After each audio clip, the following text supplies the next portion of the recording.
means that we've got a great tech ecosystem to build on. Brilliant, Kate! Thank you, Mr. Speaker. A year ago, the Department announced that Penistone had been chosen for a UK first trial to deliver high-speed broadband through water pipes. This Fibre in the Water project, in partnership with Yorkshire Water, is of huge interest to my constituents, as it promises the opportunity for rural areas to access high-speed broadband without the cost and inconvenience of major infrastructure works. So can the Department update me as to the progress of this project and how quickly my constituents might see the benefits? Minister.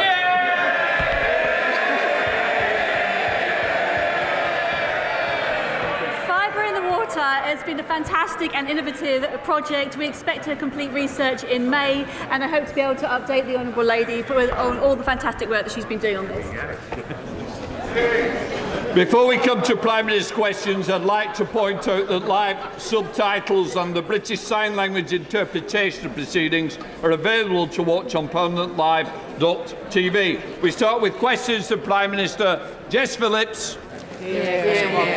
Thank you, Mr. Speaker. Question number 1. Prime Minister. Mr. Speaker, since I was at this dispatch box a week ago, the government has been delivering for the British people. At the UK-France summit, we signed a new illegal immigration deal to protect our borders. Over the weekend, we facilitated the sale of Silicon Valley Bank at no cost to the taxpayer. And we have launched a submarine partnership with Australia and the US, launched our integrated review and boosted our defence budget. Mr. Speaker, this morning I had meetings with ministerial colleagues and others. In addition to my duties in this House, I shall have further such meetings later today. Jess Phillips. Thank you, Mr. Speaker. I've worked for years with women brought here illegally as sex slaves, raped by 30 men a day. Last week, the Prime Minister tweeted that these victims would be denied access to support from our modern slavery system. A tweet that traffickers will hold up to these women and say, see, no one will help you. Before the Prime Minister parrots his prepared answer about increases in the number of people accessing our modern slavery system, let me educate him and everyone else in this House that the biggest increase in the last 10 years has been from the huge increase in British adults and children trafficked for sex and crime within Britain. Not a number they should be proud of. How exactly will I help the next woman I meet brought here illegally from being repeatedly raped if she, as he tweeted, is denied access from our modern slaves?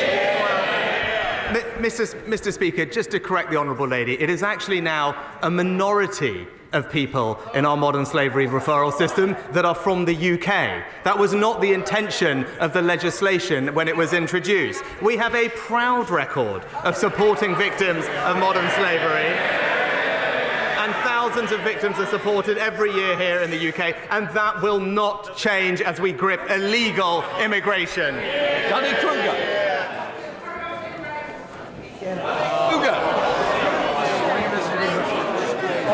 Mr. Speaker, on Monday, the Home Secretary said that in recent decades the immigration to this country has been too high, and all the benches opposite howled their disapproval. They want higher immigration, not lower.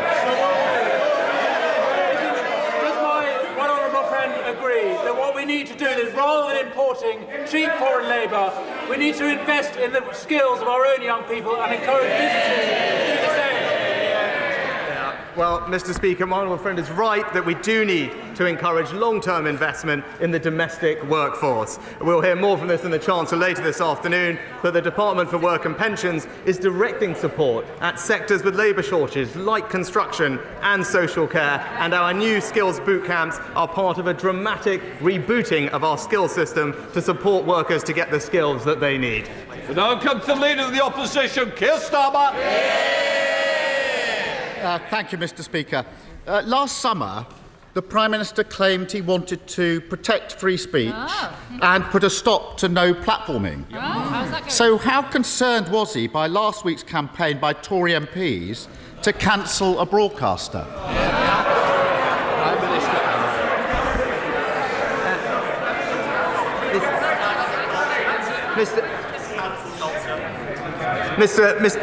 Mr. Speaker, as I said at the time, issues between Gary Lineker and the BBC were for them to resolve, and I'm very glad that they did, and we can look forward to watching Match of the Day again on our screens.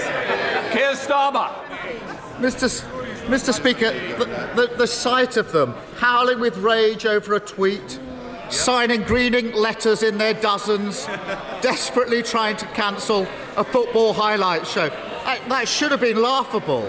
Instead, it led to a farcical weekend, with the national broadcast being accused of dancing to the government's tune by its own employees. Rather than blame everyone else, why doesn't he take some responsibility, stand up to his snowflake MPs waging war on free speech? Prime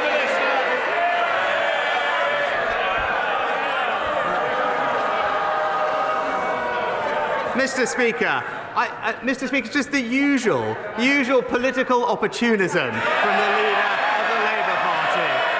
Because I don't know if he noticed.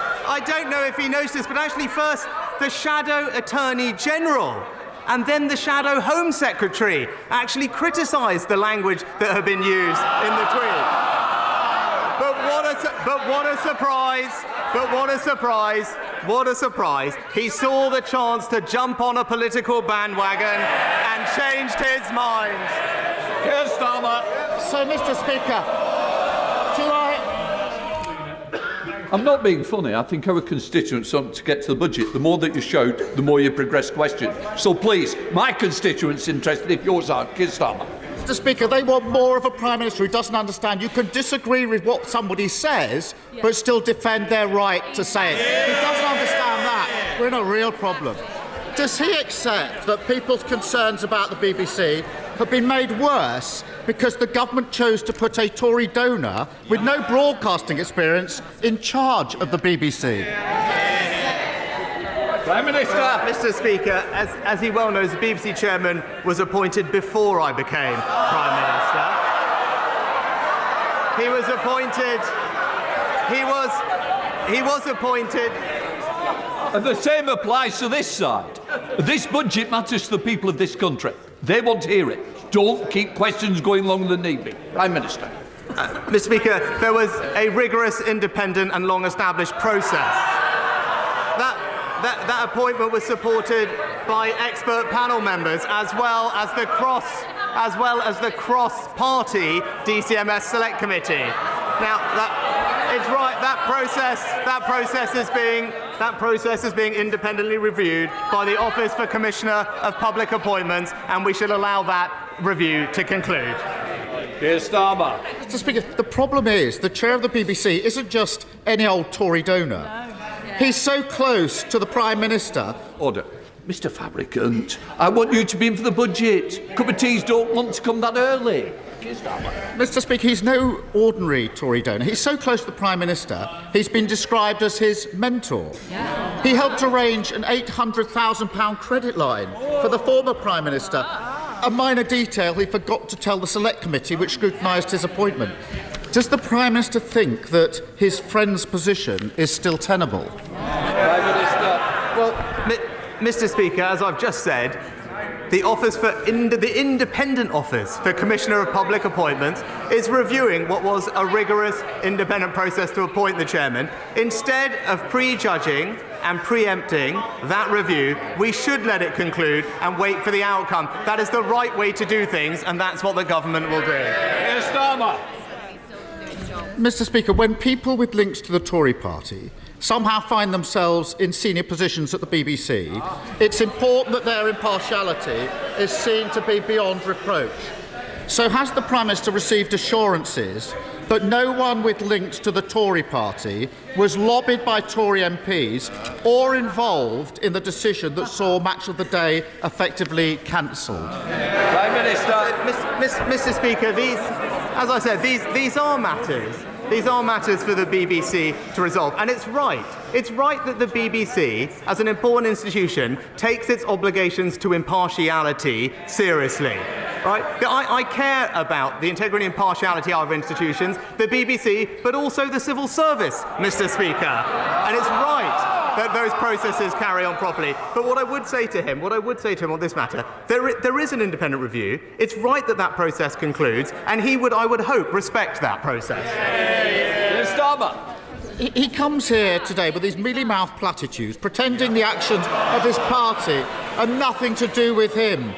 But the whole country saw how he kept quiet and hid behind the playground bullies while they tried to drive someone out simply for disagreeing with them. An impartial public broadcaster, free of government interference, is a crucial pillar in our country. But isn't that put at risk by the cancel culture addicts on his benches, the BBC leadership that caves into their demands, and a Prime Minister too weak to do anything about them? Mr. Speaker, we're not going to take any lectures on cancel culture from the party opposite. But we know what this is about, and he's avoided it in 6 questions. The substance of the issue that this underlied this tweet. And that's what has he done in this past week? The only thing he and his party have done is voted against our bill to stop the boats, Mr. Speaker. Siding with people smugglers over the British people. That's the substance of what's happened. Instead, what have we done is conclude a new migration deal with France, Mr. Speaker. We've managed to sign a new defence partnership with our allies, the US and Australia. We've protected British startups and we have boosted defence spending. And that, Mr. Speaker, is what delivering for Britain looks like.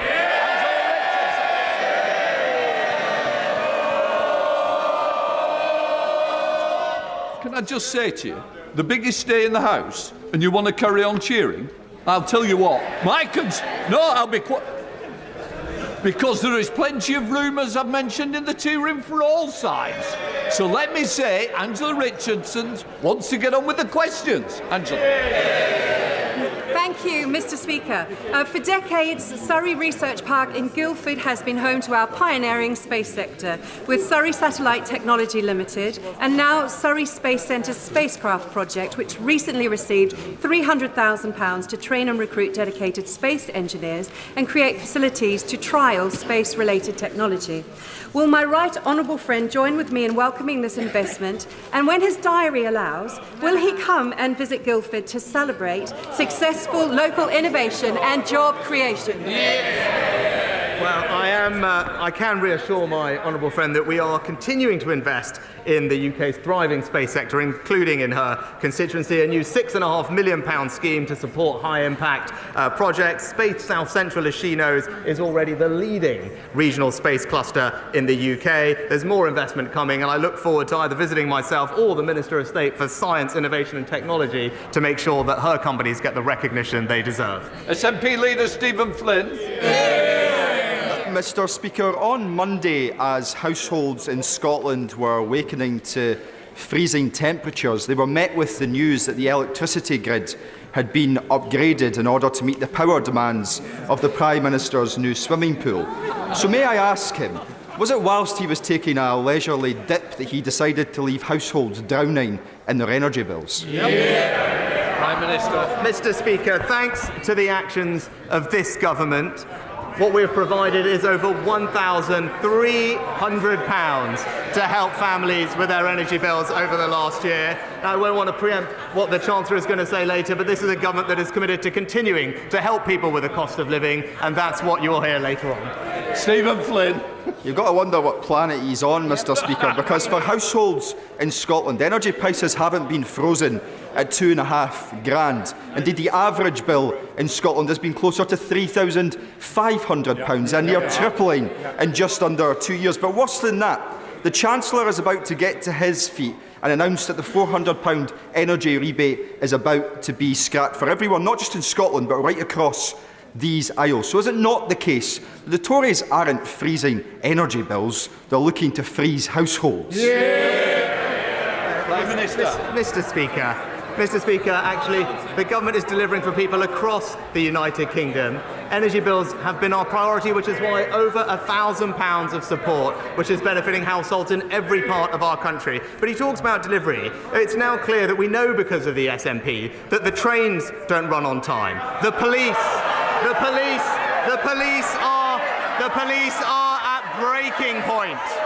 The police are at breaking point, and the NHS in Scotland experienced the longest ever waiting list. Mr. Speaker, that isn't even my assessment. That's what we learned in the SNP's leadership debate last week. Thank you, Mr. Speaker. Independent retailers are the lifeblood of our high streets and critical to the regeneration of our town centres, so we should cherish and celebrate the entrepreneurs who set them up and run them. With that in mind, would the Prime Minister join me in congratulating the winners of my recent competition to find Newcastle's best-loved independent shops and market stalls, namely Tony Price Quality Butchers, McJulie's, Cheeky Cheesecakes, and the overall winner, Anasma Greek Bakery, who only opened in January 2021 and are already expanding to a second site. Well, I agree with my honourable friend about the incredible benefit that small businesses and independent retailers bring to our high streets and our economy. I congratulate the team at Anasma Greek Bakery for winning the competition, and I know that they will feel reassured by their government's investment in his constituency through the Towns deal that they have, and of course, funding from the Future High Streets Fund. Stephen Furry. Thank you very much, Mr. Speaker. Just ahead of St Patrick's Day, can I thank the Prime Minister for his recent deep engagement with Northern Ireland, in particular the conclusion of the Windsor Framework, and hopefully we will see the executive restored shortly. However, that executive is facing a spiral of budget cuts, which will stop it from transforming public services on an invest-to-save basis and investing in a prosperity agenda. So will the Prime Minister and indeed the Chancellor work with the Northern Ireland parties on a financial package in order to transform Northern Ireland, accepting the need for strict conditions and a real focus on key areas such as health, education, skills and infrastructure? Well, can I thank the honourable gentleman and his colleagues and his party for the engagement they had in the run-up to the Windsor Framework. It was helpful and I appreciated his constructive involvement. And my right honourable friend, the Northern Ireland Secretary, has been working closely and will work closely with all Northern Irish parties, leading discussions on a wide range of issues, including the public finances, because I believe what the honourable gentleman believes is that the people of Northern Ireland need and deserve effective, accountable, devolved government up and running as quickly as possible, and I hope that those talks can be constructive in leading to that aim. Bob Blackman. Thank you, Mr. Speaker. In 2016, the current Mayor of London promised 0 strikes on London Underground. Today is the 135th day of strikes since then. Will my right honourable friend join with me in condemning those strikes that have brought misery to the travelling public in London, and also condemn the Mayor of London for his failure to address this? Mr. Speaker, my honourable friend is absolutely right about the misery being inflicted on Londoners by the incompetent running of TfL. It's worth bearing in mind, not only do the party opposite vote against our minimum service levels, which will provide respite for the hard-working British public, that the Mayor of London, since the pandemic, has received £6 billion of additional funding for transport services. So for us to be in the situation that we find ourselves in today is simply unacceptable. Thank you, Mr. Speaker. An investigation reported in The Guardian and the BBC revealed that in the last year, on more than 450 instances, sewage was leaking into cancer wards, maternity units and A&E departments. Without urgent action, the legacy of this Conservative government on the NHS will be an image of a nurse cleaning up sewage around a patient in a crumbling hospital. Will the Prime Minister commit to that pledge of building 40 hospitals by 2030, including in West Hertfordshire, and will he establish a fund to repair those hospitals that are in a dire state of disrepair?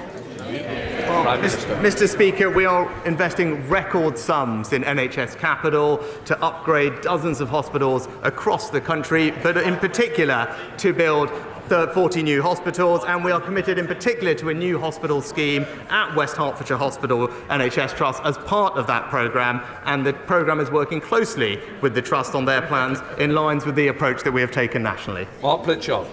Speaker, does the Prime Minister agree with me that agri-tech is a vital part of the UK economy, and in particular the excellent work of the Crop and Environment Research Centre at Harper Adams University in Shropshire? I know he has a busy schedule, but could he dispatch the Secretary of State to come and look at that research centre, and in particular the women leading science and maths at Harper Adams, and indeed leading the world? Well, Mr. Speaker, I agree with my honourable friend, and in particular Harper Adams is a fantastic example of the type of innovation and skills provision that we need in our agri-tech sector, and that's why I'm pleased post-Brexit that we can introduce the gene editing bill, Mr. Speaker, which will help drive productivity and efficiency in our agricultural sector even further. Speaker, the government promised the 40 new hospitals 3 years ago, and the Prime Minister's just expressed his intention to proceed again. 2 years ago, in St Mary's Paddington Hospital serving my constituency, a ward ceiling fell in during floods, the eye hospital was closed by a fire, and the birth centre and maternity wards are threatened by structural problems. This week, trust managers said the infrastructure is having an increasing impact on staff and patients. We just can't afford to continue to waste money on failing buildings. But the hospital is waiting for the commitment from the government for the funding under the New Hospitals programme. Will today be the day that the Prime Minister commits to that specifically? Well, Mr. Speaker, as I said in my previous answer, the government is committed to the New Hospitals programme. We've committed record sums to NHS Capital, not just for that programme, but for smaller scale upgrades across the country. And those conversations with her trust and others are happening in the same way across the country, and I look forward to those conversations continuing. Mr. Speaker, governments at all levels, national and local, should always strive to deliver value for money for the taxpayer, particularly in a cost of living crisis. Therefore, does the Prime Minister share my astonishment that my local Labour-led Westminster Council voted last week to raise council tax by 2%, council tenants' rents by 7%, and increase allowances for its senior councillors by up to a staggering 45%.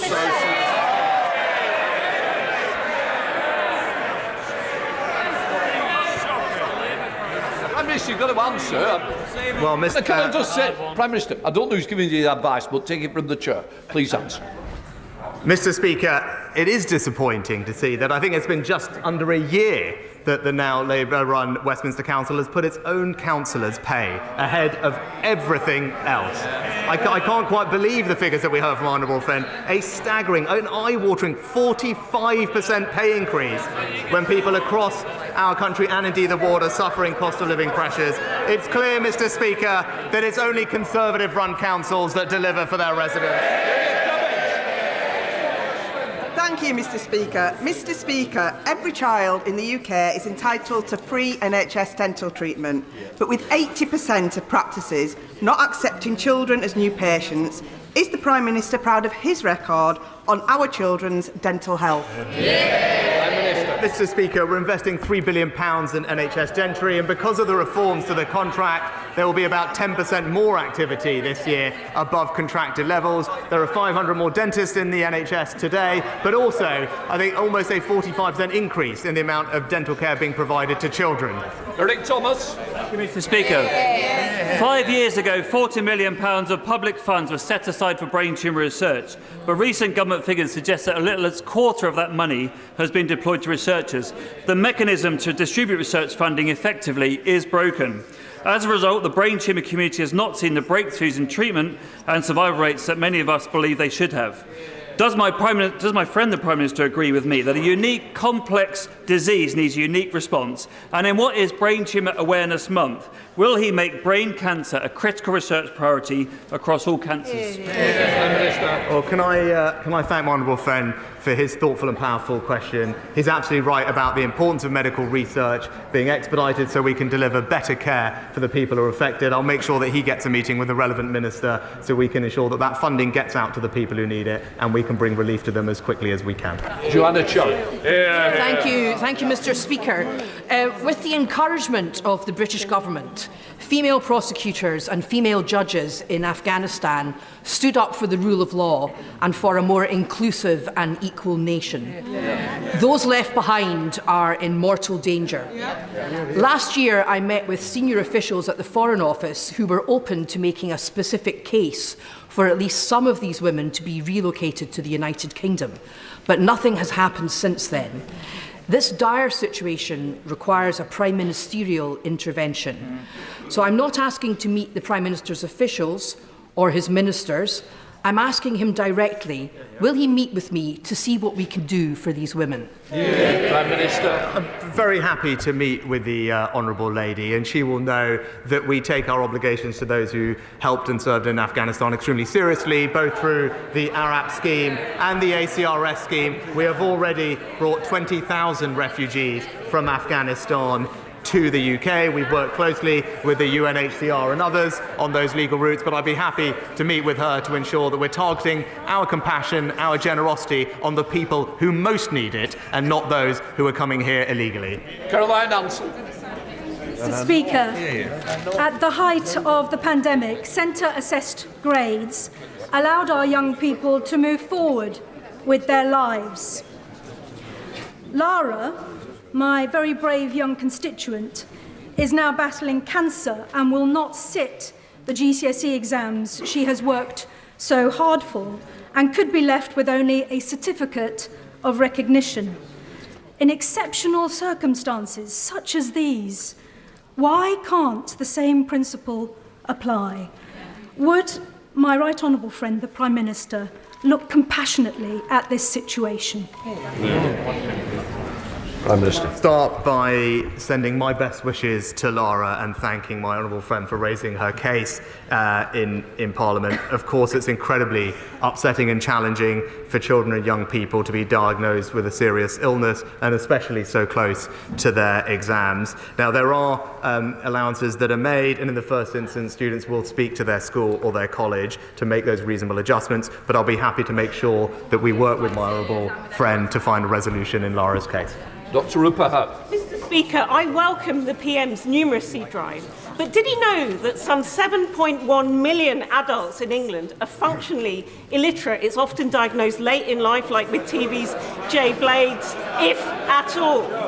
So would he thank the entirely voluntary Read Easy, who are turning this round at just £250 cost per new reader, and commit to a national strategy for eradicating this problem that's costing our economy $25 billion a year in lost competitiveness? Well, Mr. Speaker, I agree with the Honourable Lady. Literacy and numeracy are critical for adults to be able to participate both in society and the economy. I'm happy to praise Read Easy for the work that they do. I look forward to learning more about them. But the best way to solve this problem is to ensure that our young children get the reading skills and training and education that they need. And I'm so pleased that because of the reforms introduced by this previous Conservative governments, particularly with phonics, we have now marched up the international league table and have some of the best results for reading that we've seen in a very long time. Richard Fuller. Thank you, Mr. Speaker. More than a quarter of the economic output of this country is in sectors overseen by some of our major regulators, such as Ofwat and Ofgem. But historically, there's been very little in the way of oversight to say whether they're doing a good job or a bad job, whether they're achieving international best practice or not. So can the Prime Minister look to see what he can do to address this historical oversight and enable regulators to play their part in ensuring economic growth?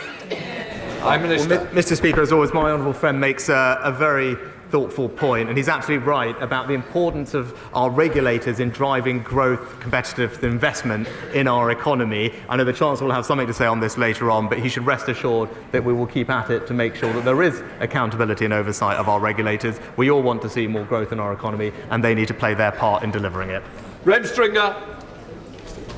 Mr. Speaker, 20 years after defeat in the Second World War, the first Japanese bullet train travelled the 300 miles from Tokyo to Osaka at 200 miles an hour. Isn't it a measure of the government's incompetence, lack of commitment to the regions, lack of commitment to infrastructure, that it is now expected that 24 years after a Conservative Transport Secretary announced that HS2 would happen, that Birmingham, Manchester and London will not be linked by that time? Mr. Speaker, we're actually delivering the biggest rail investment. Mr. Speaker, the biggest rail investment since the Victorian era. I'll just gently point out to the honourable gentleman, compared to when Labour were last in office, the investment going into the north is 30% higher every single year under this Conservative government. We are delivering for communities across the north with more trains, more buses, more stations and more roads, because a Conservative government doesn't just talk about it, it gets on and delivers it. Sir Robert Neal. Thank you, Mr. Speaker. I hope very much that later today we'll hear news of help for motorists and small businesses. But for motorists and small businesses in Bromley and the rest of outer London, they're going to be hard hit later this year by the Mayor of London's stealth tax in the form of an ultra-low emission charge. Cost money and jobs. Isn't it time to revisit the Local Government Act and revise it so that such charges can only be imposed on London boroughs with the consent of the boroughs themselves? Well, Mr. Speaker, my honourable friend makes an excellent point, and it's right that the Mayor of London should listen to the voices of commuters, of families and of small businesses as he inflicts his damaging tax on them. This government will always be on the side of those people, and this budget will deliver for them too. And completes Prime Minister's questions.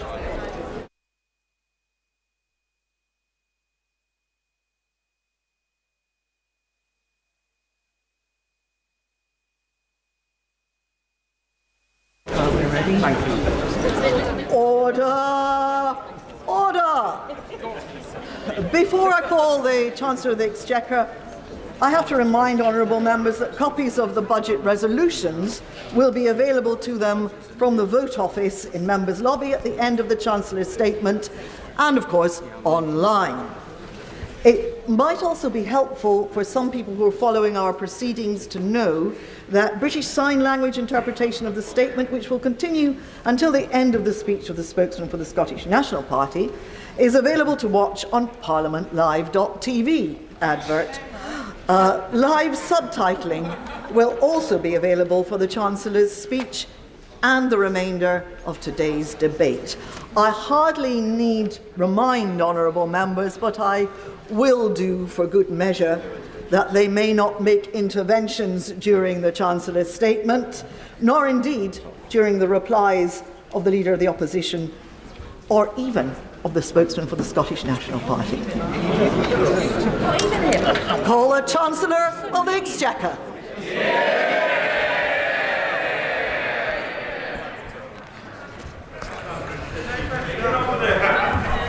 Madam Deputy Speaker, in the face of enormous challenges, I report today on a British economy which is proving the doubters wrong. In the autumn, we took difficult decisions to deliver stability and sound money. Since mid-October, 10-year gilt rates have fallen, debt servicing costs are down, mortgage rates are lower, and inflation has peaked. The International Monetary Fund says our approach means the UK economy is on the right track. Yeah. But we remain vigilant and will not hesitate to take whatever steps are necessary for economic stability. Today, the Office for Budget Responsibility forecasts that because of changing international factors and the measures I take, the UK will not now enter a technical recession this year. Yeah. They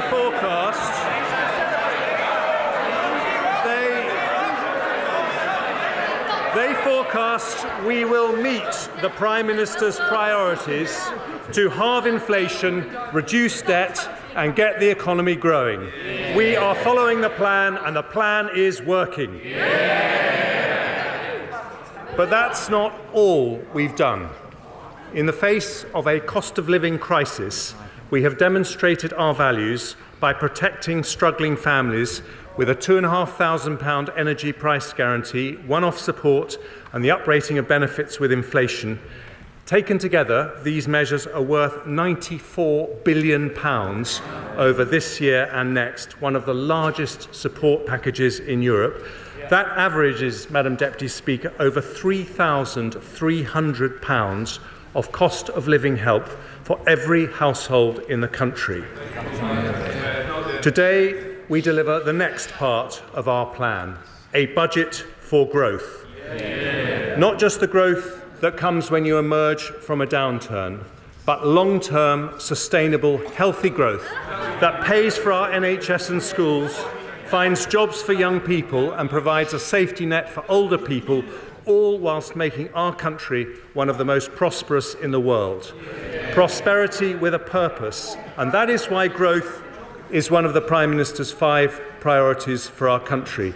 I deliver that today by removing obstacles that stop businesses investing, by tackling labour shortages that stop them recruiting, by breaking down barriers that stop people working, and by harnessing British ingenuity to make us a science and technology superpower. Yeah. I start with the forecasts produced by Richard Hughes and his team at the Independent Office for Budget Responsibility, who I thank for their diligent work. They have looked in detail at the Prime Minister's economic priorities. The first of those is to halve inflation. Inflation destroys the value of hard-earned pay, deters investment and foments industrial strife. This government remains steadfast in its support for the Independent Monetary Policy Committee at the Bank of England as it takes action to return inflation to the 2% target. Despite continuing global instability, the OBR report today that inflation in the UK will fall from 10.7% in the final quarter of last year to 2.9% by the end of 2023. That is more than halving inflation. High inflation, Madam Deputy Speaker, is the root cause of the strikes we've seen in recent months. We will continue to work hard to settle those disputes, but only in a way that does not fuel inflation. Part of the fall in inflation predicted by the OBR happens because of additional measures I take today. Firstly, I recognise that even though wholesale energy prices have been falling, there is still enormous pressure on family finances. Some people remain in real distress, and we should always stand ready to help when we can. So after listening to representations from Martin Lewis and other experts, I today confirm that the energy price guarantee will remain at £2,500 for the next 3 months. This means the £2,500 cap for the typical household will remain in place when energy prices remain high ahead of an expected fall in prices from July. This measure will save the average family a further £160 on top of the energy support measures already announced. The second measure concerns over 4 million households on prepayment meters. They're often the poorest households, but they currently pay more than comparable customers on direct debit. Ofgem has already agreed with suppliers a temporary suspension to forced installations of prepayment meters, but today I go further and confirm we will bring their charges in line with comparable direct debit charges. Under a Conservative government, the energy premium paid by our poorest customers, our poorest households, is coming to an end. Next, I have listened to representations from the honourable members for East Devon, North Cornwall, Combe Valley and Central Suffolk and North Ipswich about the risk to community facilities, especially swimming pools, caused by high costs. When times are tough, such facilities matter even more. So today I am providing a £63 million fund. Order! We want to hear what the Chancellor of the Exchequer is actually saying. Enough. Chancellor. Today I am providing a £63 million fund to keep our public leisure centres and pools afloat. I have also heard from my right honourable friend, the Charities Minister, and his Secretary of State about the brilliant work third sector organisations are doing to help people struggling in tough times. They can often reach people in need that central or local government cannot. So I will give his department £100 million to support thousands of local charities and community organisations do their fantastic work. I also note the personal courage of one of my predecessors, my right honourable friend from Bromsgrove, in talking about the tragedy of suicide and the importance of preventing it. We already invest a lot in this area, but I will assign an extra £10 million over the next 2 years, nearly £1 million for every year that he's been in Parliament, to help the voluntary sector play an even bigger role in stopping families experiencing that intolerable heartache. My penultimate cost of living measure concerns one of our other most treasured community institutions, the Great British Pub. In December, I extended the alcohol duty freeze until the 1st of August, after which duties will go up in line with inflation in the usual way. But today I will do something that was not possible when we were in the EU and significantly increase the generosity of draft relief so that from the 1st of August the duty on draft products in pubs will be up to 11 pence lower than the duty in supermarkets. It's a differential a Conservative government will maintain as part of a new Brexit pubs guarantee. Madam Deputy Speaker, British ale is warm, but the duty on a pint is frozen.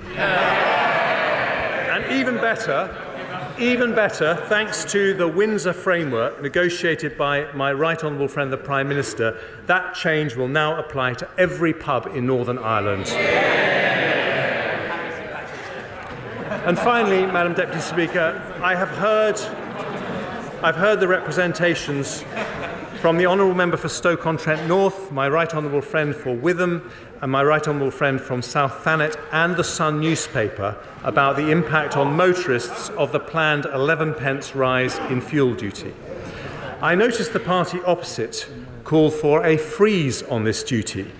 Somehow they forgot to tell the British people they have voted against every single fuel duty freeze for the last 12 years.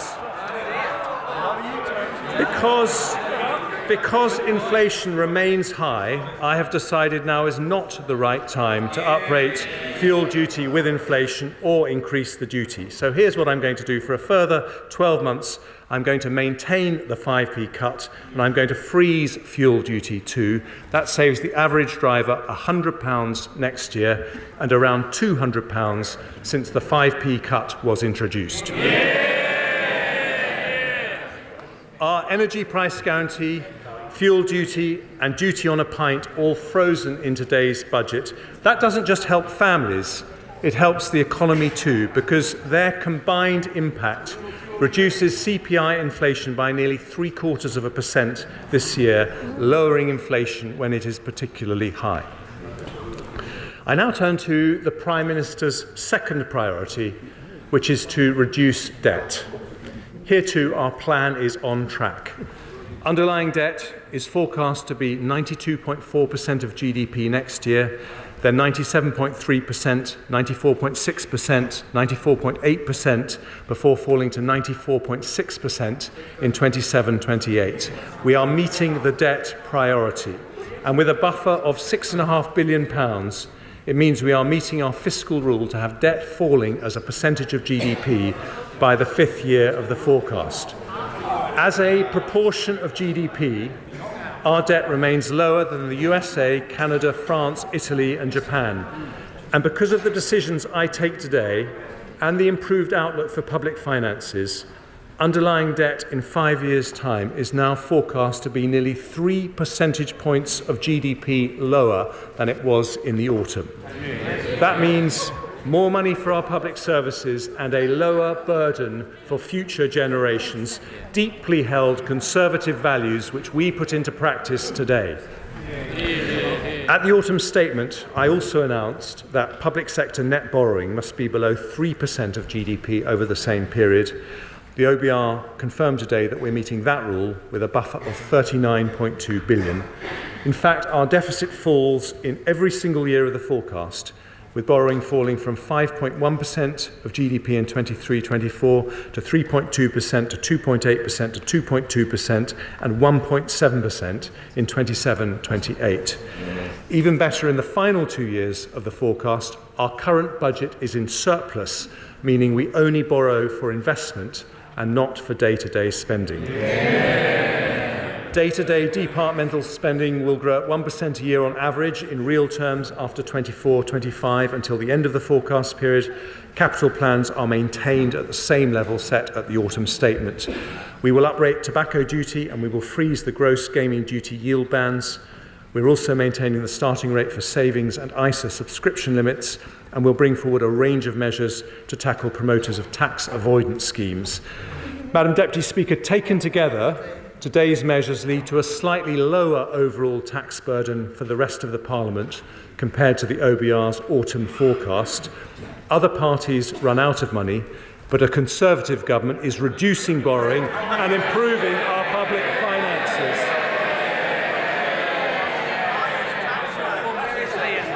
By doing so, we are on track to halve inflation, get debt falling and grow our economy, which I turn to next.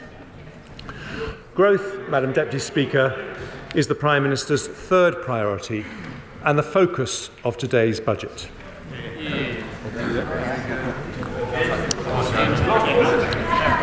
13 years ago, we inherited an economy that had crashed. But since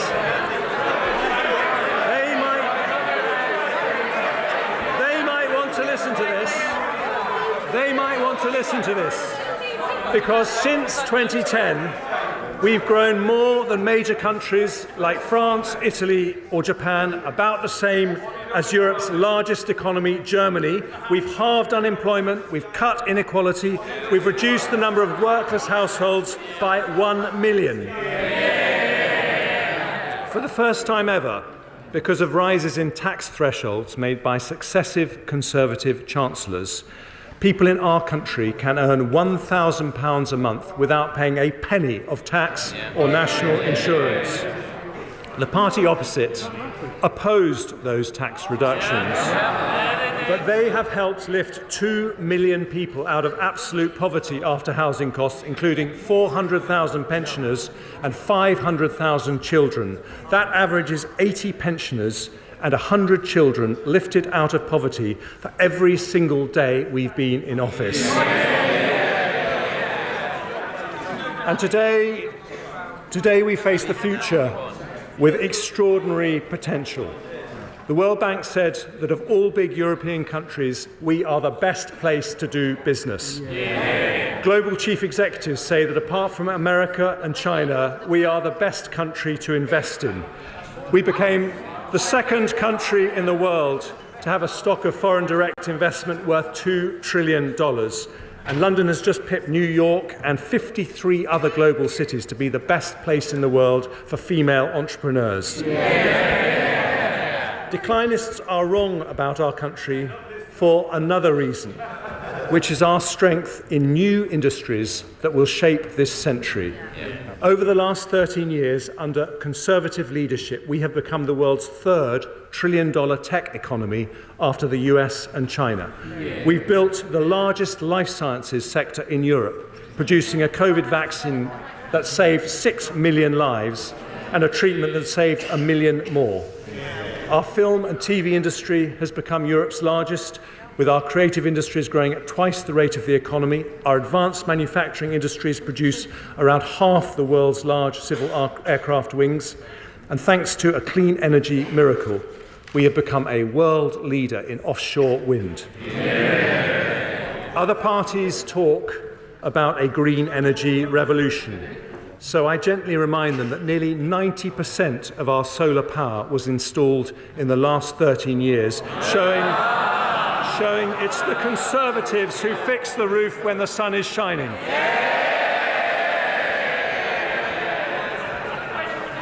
Now, let's turn to what the OBR say about our growth prospects. In November, they expected that the UK economy would enter recession in 2022 and contract by 1.4% in 23. That left many families feeling concerned about the future. But today, the OBR forecast we will not enter a recession at all this year, with a contraction of just 0.2%, And after this year, the UK economy will grow in every single year of the forecast period by 1.8% in 24, 2.5%, 2.1% and 1.9% in 27.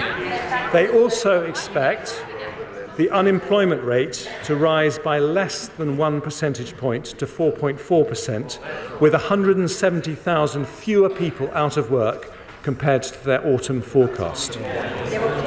Madam Deputy Speaker, that return to growth has direct consequences for our role on the global stage. I am proud that we are giving the brave people of Ukraine more military support than anyone else in Europe. On Monday, we were able to go even further, with my right honourable friend announcing a £5 billion package of funding for the Ministry of Defence, an additional £2 billion next year and £3 billion the year after. Today, following representations from our persuasive Defence Secretary, I confirm that we will add a total of £11 billion to our defence budget over the next 5 years, and it will be nearly 2.25% of GDP by 2025. We were the first large European country to commit to 2% of GDP for defence, and we will now raise that to 2.5% as soon as fiscal and economic circumstances allow. And following representations from the equally persuasive Minister for Veterans Affairs, I am today also increasing support for our brave ex-servicemen and women. We will provide a package worth over £30 million to increase the capacity of the Office for Veterans Affairs, support veterans with injuries returning from their service, and increase the availability of veteran housing. But to be Europe's biggest defender of democracy, we must build Europe's most dynamic economy.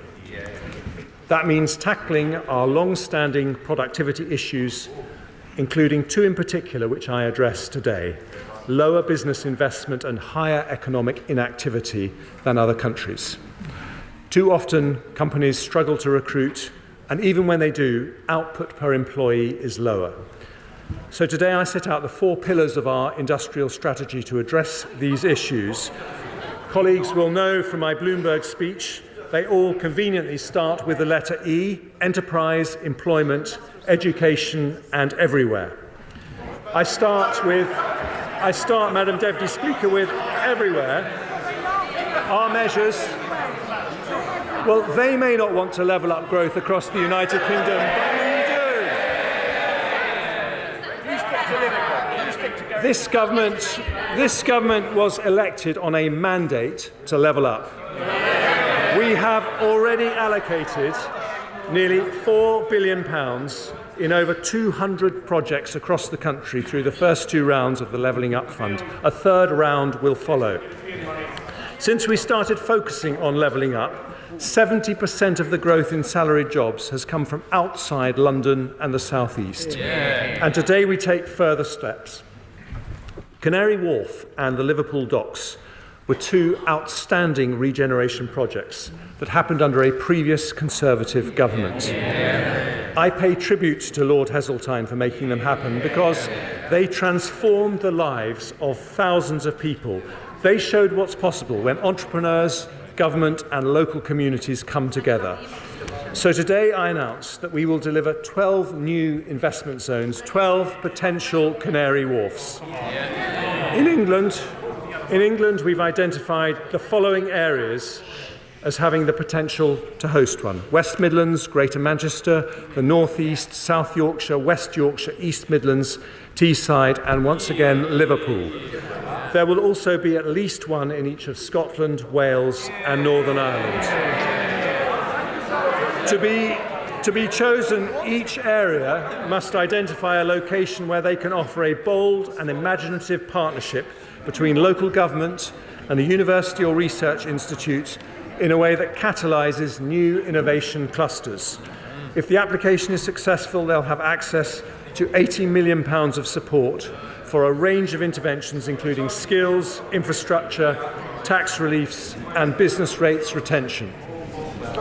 Working together with our formidable Levelling Up Secretary, I also want to give some further support to levelling up areas under the E of everywhere. First, I will invest over £200 million in high-quality local regeneration projects across England, including the regeneration of Tipton Town Centre and the Marsden New Mills redevelopment scheme. I'm also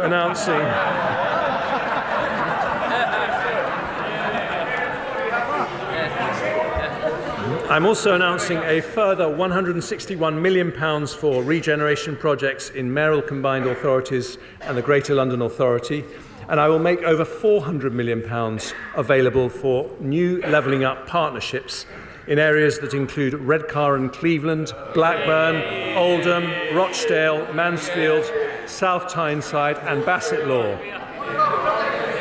Having listened to the case for better local transport infrastructure from many honourable members, I can announce a second round of the City Region Sustainable Transport Settlements allocating £8.8 billion over the next 5-year funding period. And following a wet, then cold winter, I have also received particularly strong representations from my honourable friends from North Devon, South West Devon and Newton Abbot, as well as Councillor Peter Martin from my own constituency, about the curse of potholes. The spending review allocated £500 million every year to the Potholes Fund, but today I have decided to increase that fund by a further £200 million next year to help local communities tackle this problem. For Scotland, Wales and Northern Ireland, this budget delivers not only a new investment zone, but an additional £320 million for the Scottish Government, £180 million for the Welsh Government, and £130 million for the Northern Ireland Executive as a result of Barnett's consequentials.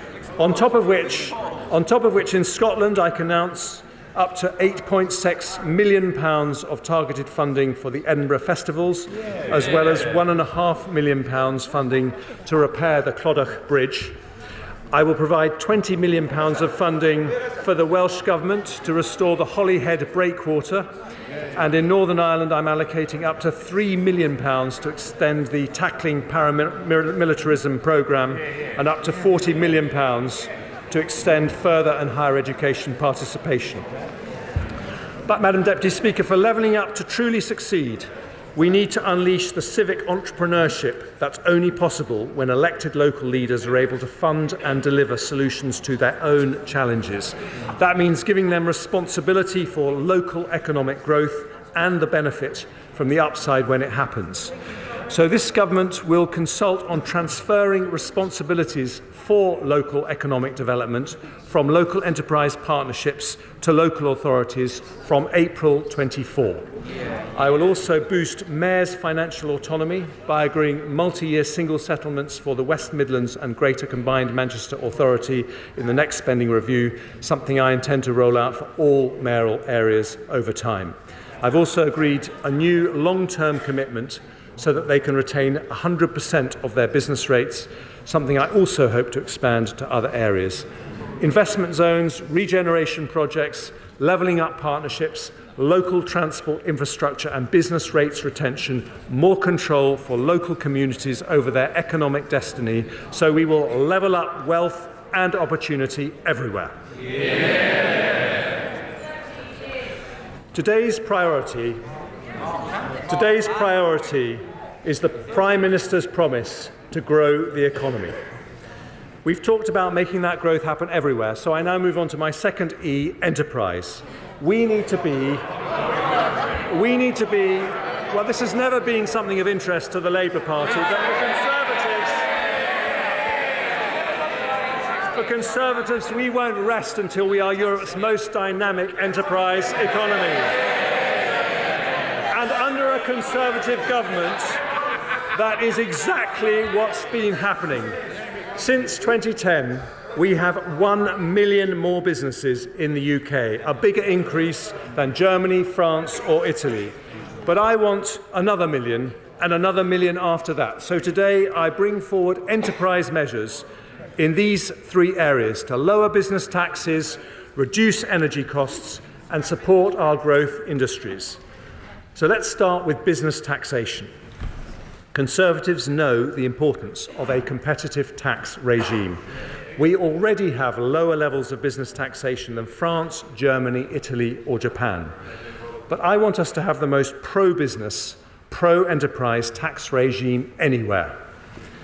Even after the corporation tax rise this April, we will have the lowest headline rate in the G7, lower than any period under the last Labour government. Only 10% of companies will pay the full 25% rate. But even at 19%, our corporation tax did not incentivise investment as effectively as countries with higher headline rates. The result is less capital investment and lower productivity than countries like France and Germany. We've already taken measures to address this. For larger business, we've had the super deduction, introduced by my right honourable friend, the Prime Minister, which ends this month. For smaller businesses, we've increased the annual investment allowance to £1 million, meaning 99% of all businesses can deduct the full value of all their investment from that year's taxable profits. If the super deduction was allowed to end without a replacement, we would have fallen down the international league tables on tax competitiveness and damaged growth. As a Conservative, I could not allow that to happen. So today I can announce we will introduce a new policy of full capital expensing for the next 3 years, with an intention to make it permanent as soon as we can responsibly do so. That means that every single pound a company invests in IT equipment, plant or machinery can be deducted in full and immediately from taxable profits.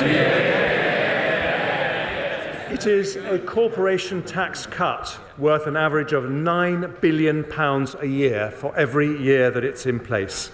And its impact on the economy will be huge. The OBR says it will increase in business investment by 3% for every year it's in place. This decision makes us the only major European country with full expensing and gives us the joint most generous capital allowance regime of any advanced economy. Madam Deputy Speaker, I understand the party opposite is reviewing business taxes. Let me save them the bother. They put them up, we cut them.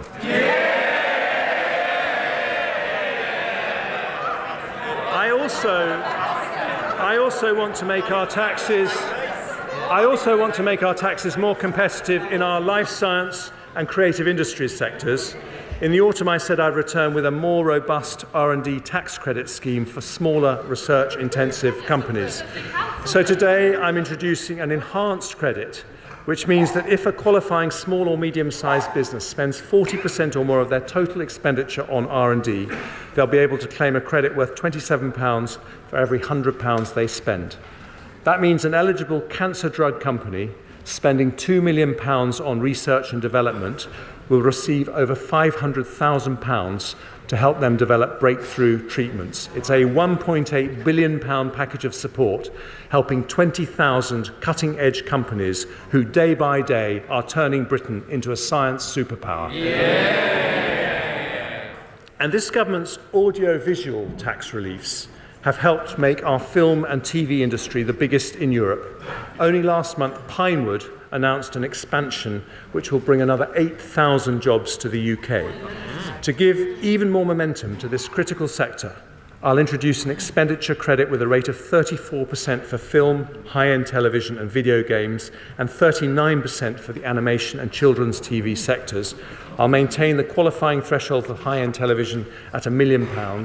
And because our theatres, orchestras and museums do such a brilliant job at attracting tourists to London and the UK, I'll extend for another 2 years their current 45% and 50% reliefs. Madam Deputy Speaker, an enterprise economy needs low taxes, but it also needs cheap and reliable energy. We have already announced billions of support to help businesses reduce their energy bills through the Energy Bills Relief Scheme and the Energy Bills Discount Scheme. We've appointed Dame Alison Rose, Chief Executive of NatWest, to co-chair our National Energy Efficiency Task Force and help deliver our national ambition to reduce energy use by 15%. And to support her efforts, I'll extend the Climate Change Agreement Scheme for 2 years to to allow eligible businesses £600 million of tax relief on energy efficiency measures. But the long-term solution is not subsidy, but security. That means investing in domestic sources of energy that fall outside Putin or any autocrat's control. We are world leaders in renewable energy, so today I want to develop another plank of our green economy, carbon capture, usage and storage. I'm allocating up to £20 billion of support for the early development of CCUS, starting with projects from our east coast to Merseyside to North Wales, paving the way for CCUS everywhere across the UK as we approach 2050. That will support up to 50,000 jobs, attract private sector investment, and help capture 20 to 30 million tonnes of CO2 per year by 2030. We have increased the proportion of electricity generated from renewables from under 10% when we came into office to nearly 40%. But because the wind doesn't always blow and the sun doesn't always shine, even under the Conservatives, Madam Deputy Speaker, we will need another critical source of cheap and reliable energy, and that is nuclear.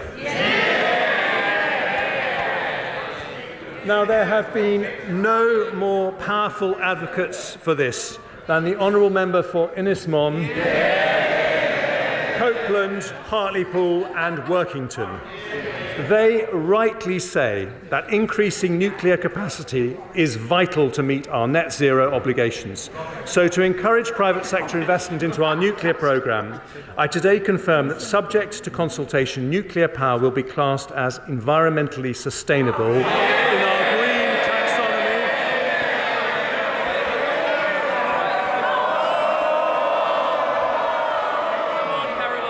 That will give it access to the same investment incentives as renewable energy.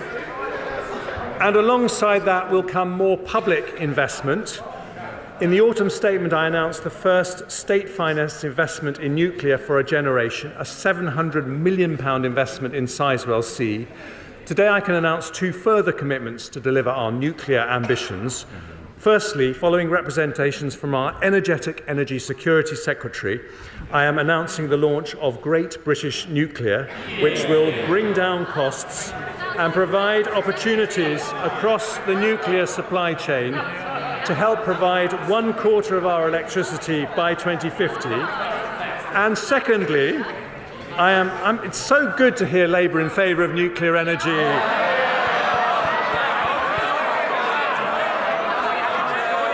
Just a shame they never did any. And secondly, I'm launching the first competition for small modular reactors. It will be completed by the end of this year, and if demonstrated as viable, we will co-fund this exciting new technology. Finally, under the E of enterprise, Madam Deputy Speaker, I come to our innovation economy, a central area of national competitive advantage for the United Kingdom. Over the weekend, I worked night and day with the Prime Minister and the Governor of Bank of England to protect the deposits of thousands of our most cutting-edge companies. We successfully secured the sale of the UK arm of Silicon Valley Bank to HSBC, so the future of those companies is now safe in the hands of Europe's biggest and one of its most creditworthy banks. But those events show that we need to build a larger, more diverse financing system where the benefits of investment in high-growth firms are available to more investors. So I will return in the autumn statement with a plan to deliver that. It will include measures to unlock productive investment from defined contribution pension funds and other sources, make the London Stock Exchange a more attractive place to list, and complete our response to the challenges created by the US Inflation Reduction Act. However, when it comes to our innovation industries, there are two areas I want to make progress on today. Nigel Lawson made the City of London one of the world's top financial centres by competitive deregulation. With our Brexit autonomy, we can do the same for our high-growth sectors. So today I want to reform the regulations around medicines and medical technologies. We are lucky with the MHRA to have one of the most respected drugs regulators in the world, indeed the very first anywhere to license a COVID vaccine. From 2024, they will move to a different model, which will allow rapid, often near automatic sign-off for medicines and technologies already approved by trusted regulators in other parts of the world, such as the United States, Europe, and Japan. At the same time, they will set up a swift new approval process for the most cutting-edge medicines and devices to ensure the UK becomes a global centre for their development. And with an extra £10 million of funding over the next 2 years, they will put in place the quickest, simplest regulatory approval in the world for companies seeking rapid market access. We are proud of the life science sector, which received more inward investment than any in Europe last year.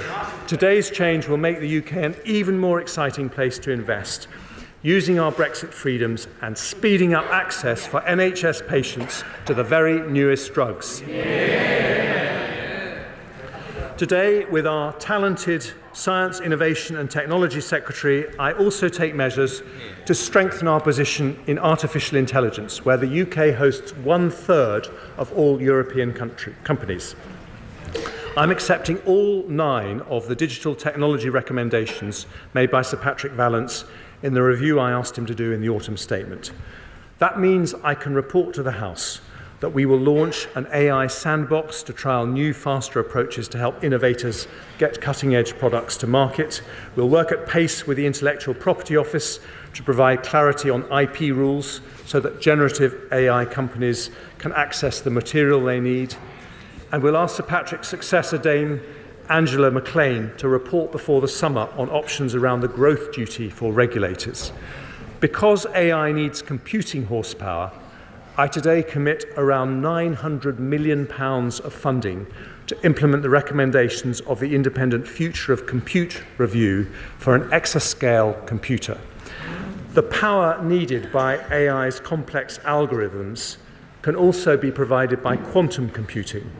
So today we'll publish a quantum strategy which will set out our vision to be a world-leading quantum-enabled economy by 2033 with a research and innovation programme totalling £2.5 billion. I also want to encourage the best AI research to happen in the UK, so we'll award a prize of £1 million every year for the next 10 years to the person or team that does the most groundbreaking British AI research. The world's first stored programme computer was built at the University of Manchester in 1948 and was known as the Manchester Baby.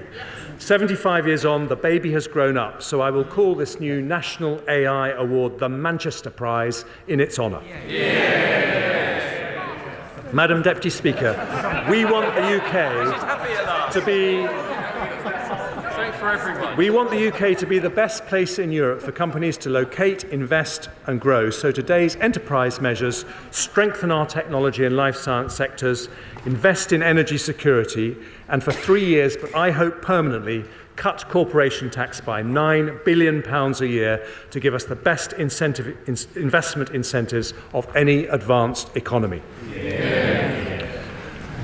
An enterprise economy can only grow if it can hire the people it needs, which brings me to my third pillar after everywhere and enterprise. I said it was a growth budget, Madam Deputy Speaker, and we are talking about the E of employment. I'm going to talk about a difficult topic for the party opposite now, because Brexit was a decision by the British people to change our economic model. In that historic vote, our country decided to move from a model based on unlimited low-skill migration to one based on high wages and high skills. Today, we show how we will deliver that with a major set of reforms. The OBR say it is the biggest positive supply-side intervention they have ever recognised in their forecast. We have around 1 million vacancies in the economy, but excluding students, there are over 7 million adults of working age who are not in work. That's a potential pool of 7 people for every vacancy. Conservatives believe work is a virtue. We agree with the road haulage king Eddie Stobart, who said the only place success comes before work is the dictionary. So today I bring forward reforms to remove the barriers that stop people who want to from working. And I start with over 2 million people who are inactive due to a disability or long-term sickness. Thanks to the reforms courageously introduced by the Right Honourable Member for Chingford and Woodford Green, the number of disabled people in work has risen by 2 million since 2013. But even after that, we could fill half the vacancies in the economy with people who say they would like to work despite being inactive due to sickness or disability, with Zoom, Teams and new working models that make it easier to work from home. This is possible now more than ever. So for that reason, the ever-diligent Work and Pensions Secretary today takes the next step in his groundbreaking work on tackling economic inactivity. I thank him for that, and today we publish a white paper on disability benefits reform. It is the biggest change to our welfare system in a decade. His plans will abolish the work capability assessment in Great Britain and separate benefit entitlement from an individual's ability to work. As a result, disabled benefit claimants will always be able to seek work without fear of losing financial support. Today, I'm going further by announcing that in England and Wales, after listening to representations from the Centre for Social Justice and others, we will fund a new programme called Universal Support. This is a new voluntary employment scheme for disabled people where the government will spend up to £4,000 a person to help them find appropriate jobs and put in place the support they need. It will fund 50,000 places every single year. We also want to help those who are forced to leave work because of a health condition such as a back pain or a mental health issue. We should give them support before they end up leaving their job. So working with our Health Secretary, I'm announcing a £400 million plan to increase the availability of mental health and musculoskeletal resources and expand the individual placement and support scheme. And because occupational health provided by employers has a key role to play, I'll also bring forward 2 new consultations on how to improve its availability and double the funding for the small company subsidy pilot. There's another group that deserve particular attention, which is children in care. They too should be given all possible help to make a normal working life possible when they reach adulthood. Often they depend on foster families who do a brilliant job. So today I'm nearly doubling the qualifying care relief threshold to £18,140, which will give a tax cut to a qualifying carer worth an average of £450 a year. I'll also increase the funding we provide to the Staying Close programme by 50% to help more care leavers into employment, and I'll support young people with special educational needs and disabilities with a £3 million pilot expansion of the Department for Education supported internship programme to help those people transition from education into the workplace. Madam Deputy Speaker, no civilised society can ignore the contribution that can be made by those with challenging family circumstances, a long-term illness or a disability. So today we remove the barriers we can with reforms that strengthen our society as well as strengthening our economy. The next set of employment reforms affects those on universal credit without a health condition who are looking for work or on low earnings. There are more than 2 million job seekers in this group, more than enough to fill every vacancy in the economy. Independence is always better than dependence, which is why a Conservative government believes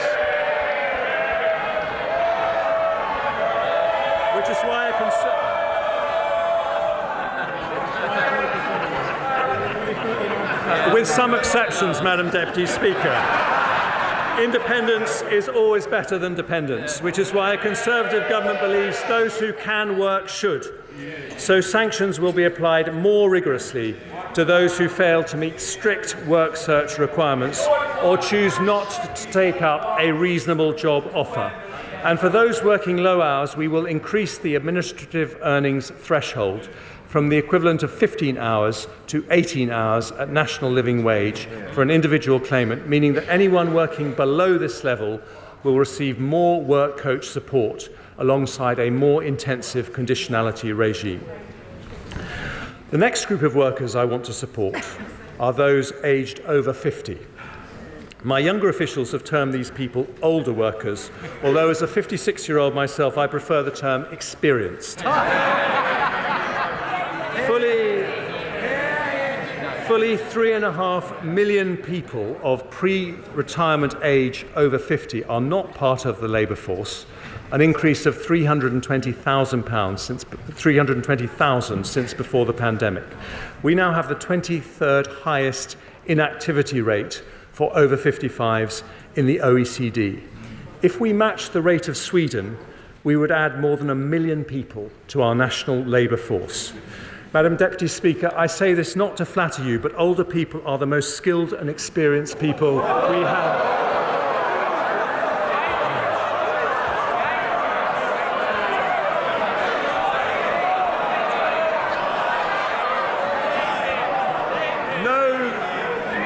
No country can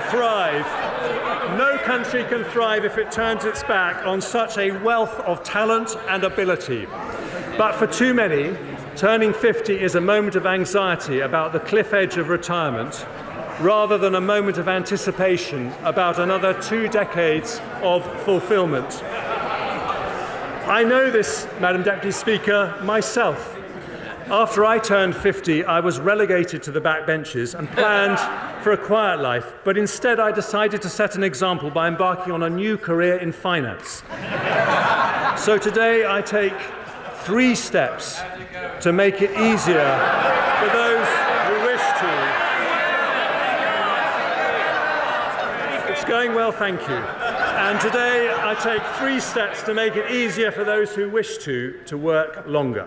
First, we will increase the number of people who get the best possible financial health and career guidance ahead of retirement by enhancing the DWP's excellent midlife MOT strategy. They will also increase by 5-fold the number of 50-plus universal credits who receive midlife MOTs from 8,000 to 40,000 a year.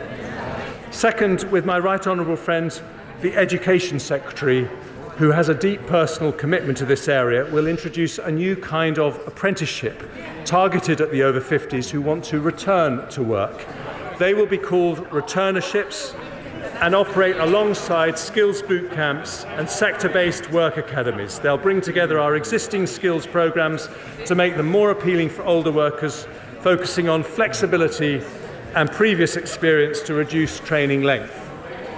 Finally, I have listened to the concerns of many senior NHS clinicians who say unpredictable pension tax charges are making them leave the NHS just when they are needed the most. The NHS is our biggest employer, and we will shortly publish a long-term workforce plan that I promised in the autumn statement. But ahead of that, I don't want any doctor to retire early because of the way pension taxes work. It's an issue I've discussed not just with the current Health Secretary, but a former Health Secretary who kindly took a break from WhatsApping his colleagues to consider it.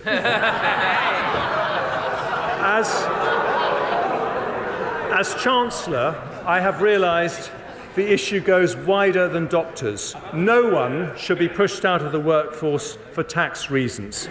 So today I will increase the pension's annual tax-free allowance by 50%, from 40,000 to 60,000. Some have also asked me to increase the lifetime allowance from its £1 million limit. But I've decided not to do that. Instead, I will go further and abolish the lifetime allowance altogether.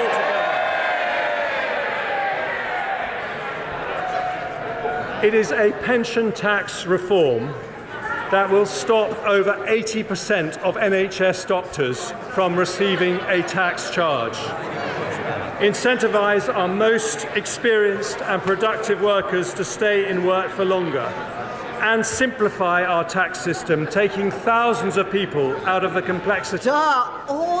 Order. Just because the Chancellor of the Exchequer is either unpopular or popular, we still have to keep the noise down because we still have to hear what he has to say. He has more to say. Chancellor of the Exchequer. Thank you, Madam Deputy Speaker. This is a comprehensive plan to remove the barriers to work facing those on benefits, those with health conditions and older workers. That is the E of the employment pillar of today's growth budget, which brings me to the final pillar of our growth plan. After employment, enterprise and everywhere, I turn to the E of education. Over more than a decade, this Conservative government has driven improvement in our education system. We've risen by nearly 10 places in the international league tables for English and maths since 2015 alone. In the autumn statement, I built on this programme with an extra £2.3 billion annual investment to our schools. We're reviewing our approach to skills with Sir Michael Barber. We set out our plans to transform lifelong learning with a new lifelong loan entitlement. And my right honourable friend, the Prime Minister, announced plans to make maths compulsory till 18. But today I want to address an issue in our education system that is bad for children and damaging for the economy. It's an issue that starts even before a child enters the gates of a school. Today I want to reform our childcare system. We have one of the most expensive systems in the world. Almost half of non-working mothers say they would prefer to work if they could arrange suitable childcare. For many women, a career break becomes a career end. Our female participation rate is higher than average for OECD economies, but we trail top performers like Denmark and the Netherlands. If we match Dutch levels of participation, there would be more than 1 million additional women working. And we can do that. So today I announce a series of reforms that start that journey. I begin with the supply of childcare. We've seen a significant decline in childminders over recent years, down 9% in England in just 1 year. But childminders are a vital way to deliver affordable and flexible care, and we need more of them. So I've listened to representations from my honourable friend from Stroud.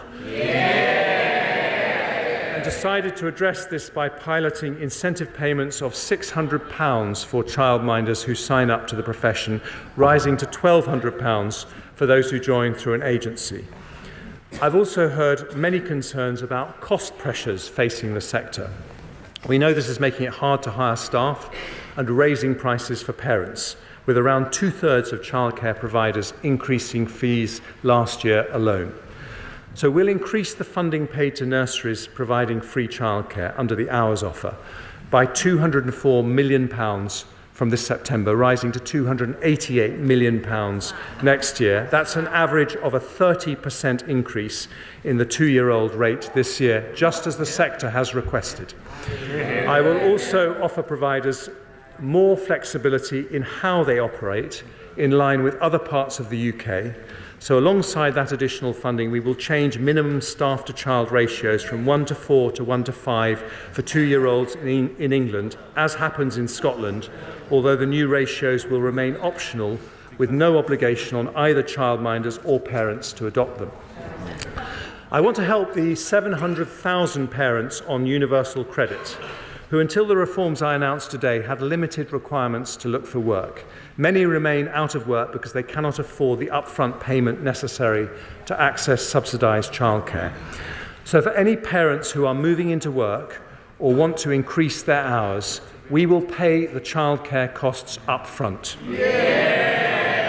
And we will increase the maximum they can claim to £951 for one child and £1,630 for 2 children, an increase of almost 50%. I turn now to parents of school-age children who often face barriers to working because of the limited availability of wraparound care. 1/3 of primary schools do not offer childcare at both ends of the school day, even though for many people a job requires it to be available before and after school. To address this, we'll fund schools and local authorities to increase the supply of wraparound care so all school-age parents can drop their children off between 8 a.m. and 6 p.m. And our ambition is that all schools will start to offer a full wraparound offer, either on their own or in partnership with other schools, by September 2026. Madam Deputy Speaker, today's childcare reforms will increase the availability of childcare, reduce costs and increase the number of parents able to use it. Taken together with earlier Conservative reforms, they amount to the most significant improvements to childcare provision in a decade. But if we really want to remove the barriers to work, we need to go further for parents who have a child under 3. For them, childcare remains just too expensive. In 2010, there was barely any free childcare for under 5s. A Conservative-led government changed that with free childcare for 3- and 4-year-olds in England. It was a landmark reform, but not a complete one.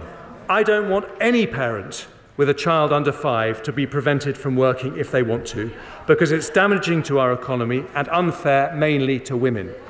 So today I announce that in eligible households where all adults are working at least 16 hours, we will introduce 30 hours of free childcare, not just for 3- and 4-year-olds, but for every single child over the age of 9 months.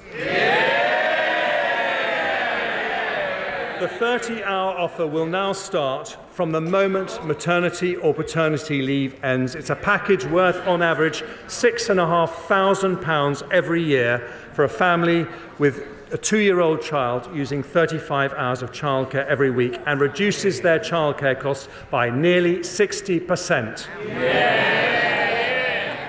Because it is such a large reform, we will introduce it in stages to ensure there is enough supply in the market.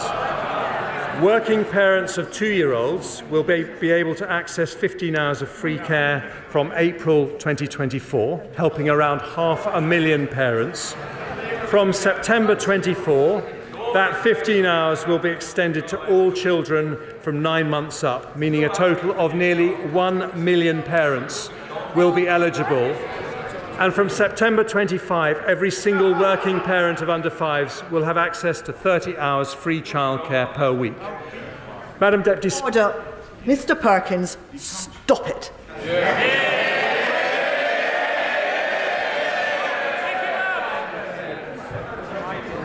Madam Deputy Speaker, today we complete a landmark Conservative reform. We help the economy, transform the lives of thousands of women and build a childcare system comparable to the best. A major early years reform for our education system, the E of education alongside the 3 other pillars of our growth plan: enterprise, employment and everywhere.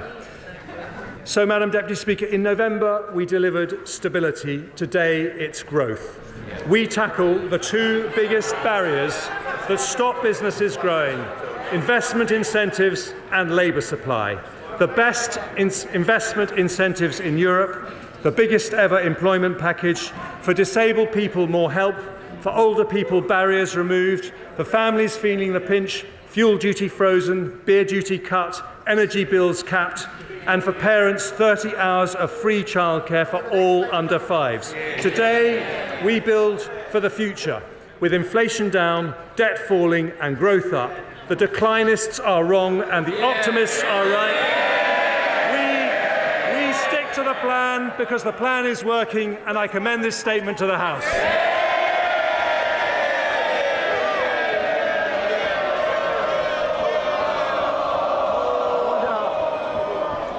Order. I thank the Chancellor of the Exchequer for his budget statement, and I hope the House will settle down, please. Under Standing Order number 51, the first motion entitled, certainly the bad behaviours now on this side of the House.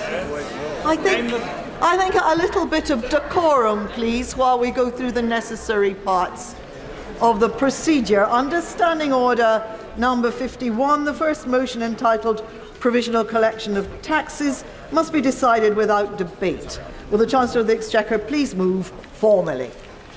Chancellor, will somebody just say formally? Thank you, Chancellor. I'm just putting your motions.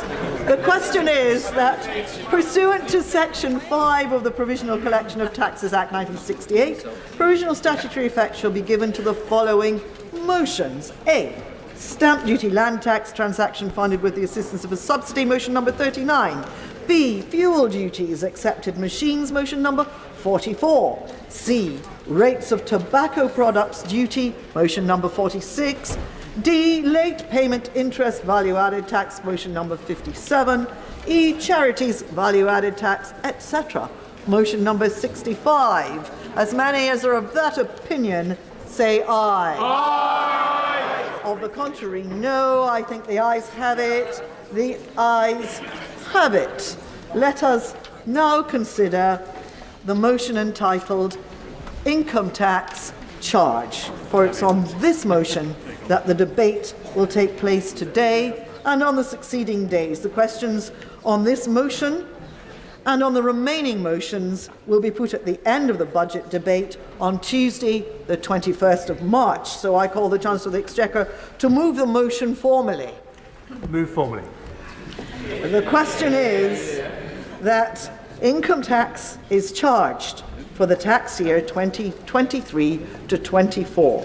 And it is declared that it is expedient in the public interest that this resolution should have statutory effect under the provisions of the Provisional Collection of Taxes Act 1968. And now, I call the Leader of the Opposition.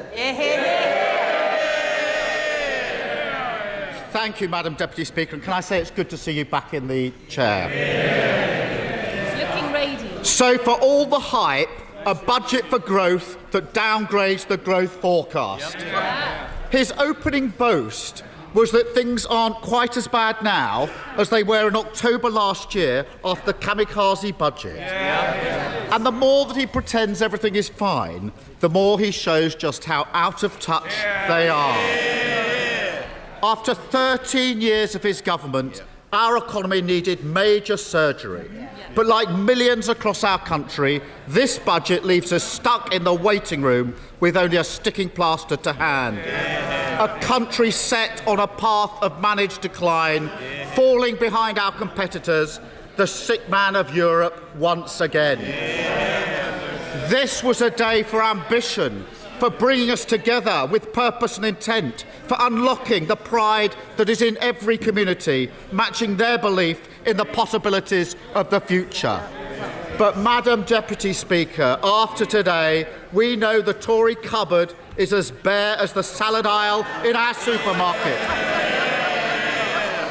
The lettuces may be out, but the turnips are in. A hopelessly divided party caught between a rock of decline and a hard place of their own economic recklessness, dressing up stagnation as stability as their expiry date looms ever closer. And the figures published today spell it out. A year of stagnation, growth non-existent.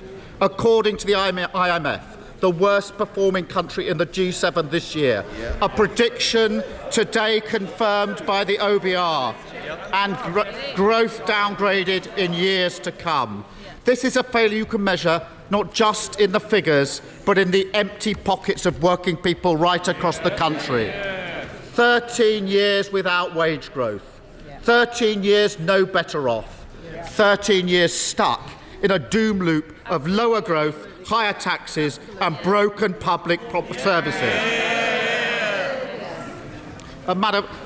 Madam Speaker, our OBR makes clear today things don't look any better in the long run. No. A broken labour market holding back our prospects. 7 million on the NHS waiting lists. Ill health and disability on the rise. And the consequences, as we've just heard, deferred to the future. The classic short-term sticking plaster cycle. Decisions cynically ducked today, pain for working people tomorrow. It doesn't have to be like this. Britain has enormous potential on science, innovation, technology, We should be leading, not lagging. We need an industrial strategy that removes barriers to investment. And the announcements today are nowhere near the mark. The lowest investment in the G7. That's their record.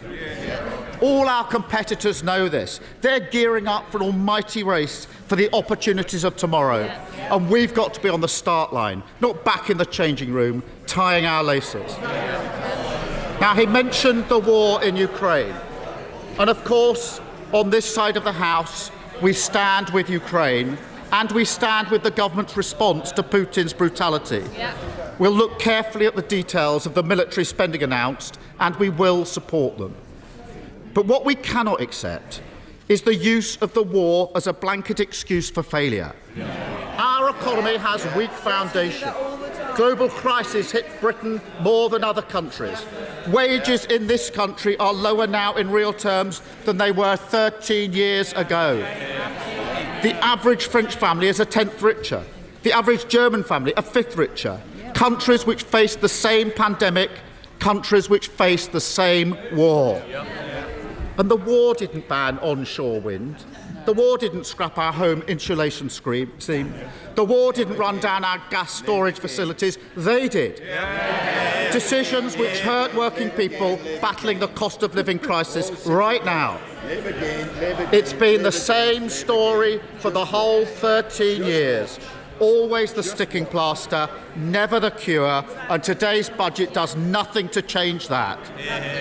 Again, we see a failure to grip the long-term challenges. Order. People shouldn't just be speaking while the Leader of the Opposition is delivering his response. They should be listening. Now, we will now listen to the Leader of the Opposition. Sir. Today's budget changes nothing. Again, we see a failure to grip the long-term challenges. No determination to create growth which unlocks the potential of the many. Working people being made to pay for Tory choices and Tory mistakes. Madam Deputy Speaker, these are the organising principles of Conservative economics. Judge them by their choices. The running down of our public services, paid for by working people. The disaster of the Tory mortgage premium, paid for by working people. The opportunities still missed for a proper windfall tax, paid for by working people. That's what makes the Chancellor's boast about lower inflation so ridiculous. The idea that it's a tax cut. British people can see through that. They see their tax burden at its highest level for 70 years. And they know it's not the government that's lowering inflation, it's working people, earning less, enjoying less. It's their sacrifice that is helping to bring inflation down. And they deserve better than another cheap trick from the government of gimmicks, making them pay whilst trying to claim the credit. And even with the price guarantee, the average energy bill has doubled in 18 months. Because of their recklessness, the average mortgage payment is up £2,000 a year. A massive hit to living standards, however they cook the books. And yet, still, no real ambition on industrial strategy. No real ambition on the clean energy that will give us cheaper bills. No real ambition on house building. The same old Tory choices. Sticking plaster politics, no growth for the many, working people pay. And let's turn to his policies on the cost of living. Madam Deputy Speaker, I say his policies because there's a history to this, a pattern. Over the course of the whole cost of living crisis, time and again, it's Labour who bring the government not just to its senses, but to our position. Who first pushed for the energy price guarantee? Labour. Who first called for a proper windfall tax? Labour. Who first stood by people on prepayment meters? Labour. And who first said we should freeze the price guarantee this April? Labour. And we can go on, because it's also Labour that first committed to extending the fuel duty cut, a policy that in January he dismissed as part of a dossier that he published. So, for one poor soul in their research team at least, this really is a back-to-work budget. And And a word of advice for the Chancellor as he promotes this policy in coming days. Use your own car, and for heaven's sake, make sure you know how to use a debit card. And I look forward to the Prime Minister promoting the swimming pools policy. Unlike the car, he won't have to borrow one of those. But, Madam Deputy Speaker, the cost of living crisis is not over. And once again, they've left money on the table when it comes to oil and gas companies. Yes. Money that could have been better spent on working people. Politics is about whose side you're on. There are loopholes that urgently need closing. Even the former CEO of Shell admitted that they should be paying more. Yes. And the long-term plan just isn't there. The same old Tory choices, the same three principles, sticking plaster politics, no growth for the many, working people pay. And you see those principles at play in our broken labour market. Much of what the Chancellor said today focused on that, as well it might. The figures announced in this budget show how damaging the current situation is to growth, a long-term drag on our ability to create more wealth. Our inactivity levels are particularly shocking, up 500,000 since the pandemic, the worst jobs recovery since the G7, people unable to work because of ill health more than ever before. Now, we will look at what the Chancellor's announced today, because on these benches, we've long called for reform of the work capability assessment, for a welfare system that supports people with disabilities and long-term health conditions to thrive at work. The universal credit system must help people into employment, and childcare is a huge barrier to that. We've made the case for reform. But on childcare, of course, more money in the system is obviously a good thing.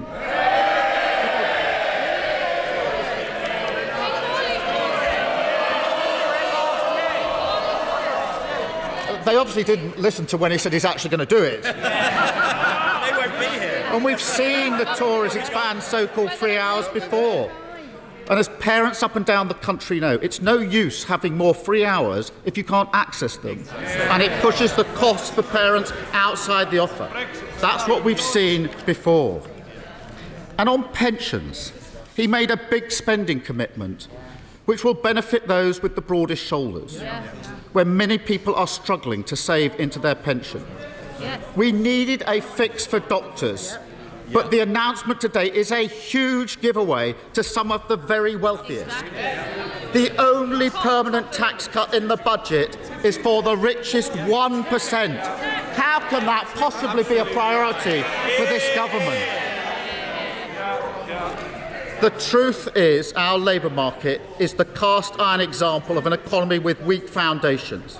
Our crisis in participation simply hasn't happened elsewhere, not to this extent. It's a feature of Tory Britain, and global excuses won't wash. We need a wider reform agenda. Instead of making working people pay, we need to make work pay. Move on from growth that's based on insecure, low-paid jobs to growth which comes from good work, from strong employment rights that can deliver higher productivity, growth from the many, for the many, that makes people better off in all parts of our country. I welcome his announcement on devolution deals. The principle that we should push power out of Westminster is fully supported on this side of the House. In fact, we want him to go further. Communities beyond Birmingham and Manchester deserve the right powers and the same powers to drive growth as well. But, Madam Deputy Speaker, the Chancellor is a former Health Secretary, a published author on health, no less. He gave me a signed copy of his book. He knows that growth needs an NHS fit for the future. And no country can be fit for work when there are 7 million people on hospital waiting lists. Nothing to say about that. So I was waiting for him to match Labour's ambition. Waiting for him to match our plan to train more doctors and nurses, to tackle the capacity crisis. A policy he publicly praised just 15 days before he became Chancellor. And yet it never came. And, Madam Deputy Speaker, if there was ever a symbol of the poverty of ambition, that is it. Because the reality is the country getting sicker is a country getting poorer. And a country getting poorer is a country getting sicker. Health and wealth must go together. Britain can't afford to be the sick man of Europe. Britain can't afford the Tories. And there is another way. On these benches, we understand institutions must be respected, constraints accepted, that fiscal rules should be sound and followed rigorously, that every pound is precious and must not be wasted. Thank you. But they want to shout about their record. Let them shout. Wages lower, taxes higher, borrowing higher, debt higher. Their chaos has a cost. Certainty is vital for the growth we need, essential for businesses and investors in our country. As we've spelt out, compared with a blanket cut to corporation tax, investment allowances are the right approach. But the question many businesses will ask today is, how long before the wind blows again and we all go through this again? And that's what they don't understand about business investment. Their endless fighting on tax is bad for growth in and of itself. Madam Deputy Speaker, real stability means that taxes don't go up and down like yo-yos. That R&D tax credit regime doesn't get overhauled twice in 6 months. Order. OK, that's enough. I now can't hear the right honourable gentleman at all. Exactly. And it's nothing to do with being old. No. Quiet. Sir Keir Starmer. Thank you. Let me give an example of that instability. It's a bit of a fraught subject at the moment, but when he was Culture Secretary, the Chancellor apparently took some lessons on the rules of football. So let me provide a refresher. The amount of times his government has broken their fiscal rules, 11. That's one football team. The amount of times they've changed corporation tax policy, 22. That's 2 teams. You've got a game. But if he wants the post-max analysis, he'll have to consult the experts. Back on his screens and ours this weekend, I know the whole House will want to applaud that.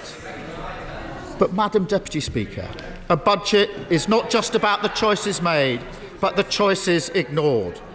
Britain needs more than certainty for growth. That's the least we should expect. We need change, stability and success. Anyone listening to this and worried about NHS waiting lists, it's about crime going unpunished. They don't want to hear about the waiting list. They don't want to hear about the crime going unpunished. House building rates falling. Don't want to hear about that either, I suppose, do you? They will have heard very little that makes them feel hopeful about our future. They could have used sensible taxation policies on non-DOMs or oil and gas companies and made the money work for working people, tackled the vested interests that gum up our planning system and shown real ambition on the investment we need to turn us into a green growth superpower. And that was the test today. Can we move beyond the usual sticking plaster solutions, set a new direction for growth that serves the interests of working people? But I'm afraid the verdict on this budget is clear. They won't offer change because they can't. And so our course is set. Managed decline, Britain going backwards, the sick man of Europe once again. That's the Britain they've created, and they should look it in the eye. Because today's figures on growth put their failures up in lights.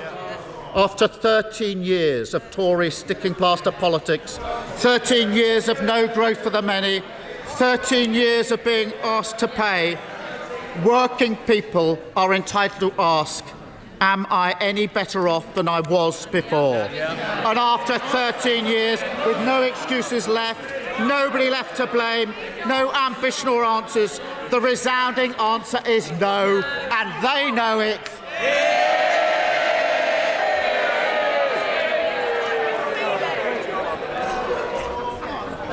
Right, now we'll just have things like just settle down a bit now, please. And if people are leaving, let's do so quickly and quietly, just out of consideration for everyone else who is still taking part in the debate. before I come to... Come on, get a move on. Before I